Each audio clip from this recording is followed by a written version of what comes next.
Did you know that God once tried to annihilate Moses? In Exodus 4:24-26, one of the most mysterious episodes of the Bible is revealed. Just after God sends Moses to liberate Israel, something unexpected happens on the way to Egypt. While Moses and his family were resting at an inn, the Lord himself comes out to meet him, with the intention of killing him. Why? Because Moses had neglected a key command of God's covenant with Abraham, the circumcision of his son. In an urgent and courageous act, Zipporah, his Midianite wife, takes a sharp stone, circumcises the child, and touches Moses' feet with the foreskin, declaring, "You are a husband of blood to me." Only then does God turn away, and Moses is spared. Even the greatest servants of God are not above obedience. Moses almost lost his life for omitting a divine command. Sometimes what seems small before our eyes is great before the eyes of God. Did you know that God revealed his true name to Enoch?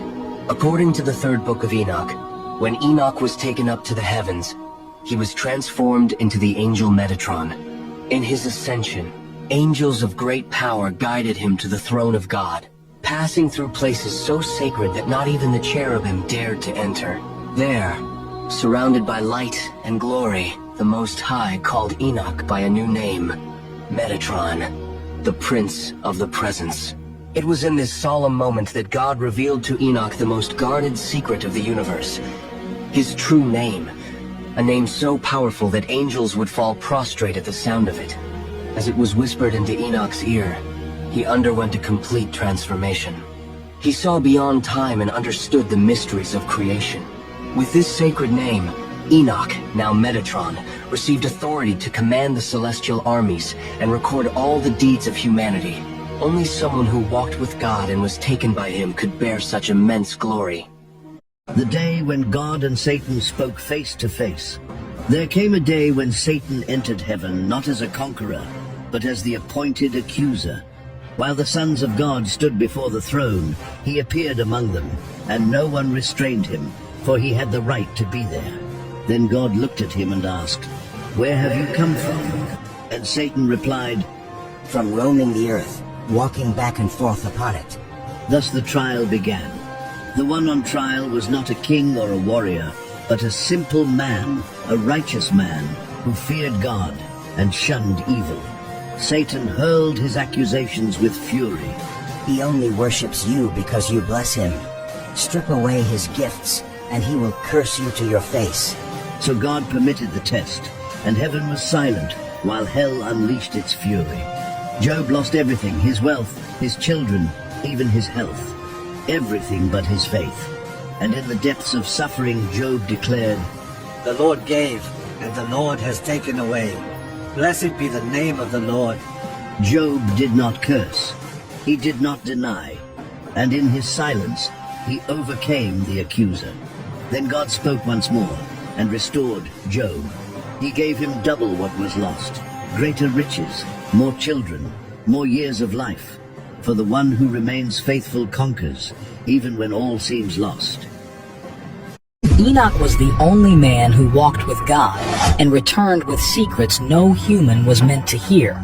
The ancients said he ascended to heaven alive, carried by angels, and after several days returned with eyes burning from the visions he had witnessed. He spoke of things no one understood, of celestial beings, of wars between angels, and of the judgment that would come upon the earth. He warned of the flood long before Noah built his ark.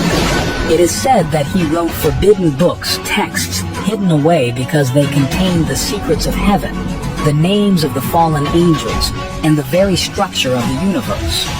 Until one day, he did not return. He was taken up and never again set foot on the earth. God did not allow him to die, because Enoch was no longer just a man. He had become the messenger of the unseen one who heard God face to face and lived to tell about it. If you believe in God, leave your amen in the comments. Gideon, a man hiding in fear, but chosen by God to lead an army. How can 300 men defeat thousands? This is the story of Gideon. Israel was suffering. The Midianites stole their food, destroyed their land, and left them hopeless. And Gideon, he was threshing wheat in secret, afraid. Then suddenly, an angel appeared. "The Lord is with you, mighty warrior," the angel said. Gideon looked around. "Who, me? I'm the weakest in my family." But God had chosen him to save Israel. Still unsure, Gideon asked for a sign. He laid out a fleece and prayed, "God, if this is truly you, let the fleece be wet, but the ground dry." The next morning, it was, but he asked again. This time the fleece was dry, and the ground was wet. God had spoken. Gideon gathered 32,000 men, but God said, "Too many." After 2 tests, only 300 remained. That night they surrounded the Midianite camp with torches, jars, and trumpets. Suddenly they broke the jars, blew the trumpets, and shouted, "For the Lord and for Gideon!" Confusion, panic. The Midianites turned on each other. By morning, they were defeated. Gideon, once fearful, became a mighty warrior. Because God doesn't choose the strongest, he strengthens the chosen. This is the demon that tempted Jesus in the desert. After his baptism, Jesus did not go out to preach. He was led by the Spirit into the wilderness. There, he spent 40 days without eating. Tired and alone, just when he was at his weakest point, the enemy appeared. He did not come with fire or terror. He came with soft words and lies disguised as promises. "If you are the Son of God, turn these stones into bread." But Jesus replied, Man shall not live on bread alone, but on every word that comes from the mouth of God. Then he took him to the highest point of the temple. "Jump, the angels will save you." Jesus said, You shall not put the Lord your God to the test. and finally, he showed him all the kingdoms of the world. "All this will be yours if you bow down before me." But Jesus firmly answered, Away from me, Satan, for it is written, Worship the Lord your God, and serve him only. and at that moment he fled, defeated. That day in the desert, Satan faced Jesus and was overcome. Not with shouts, not with miracles, but with the word. Such is the power of Jesus.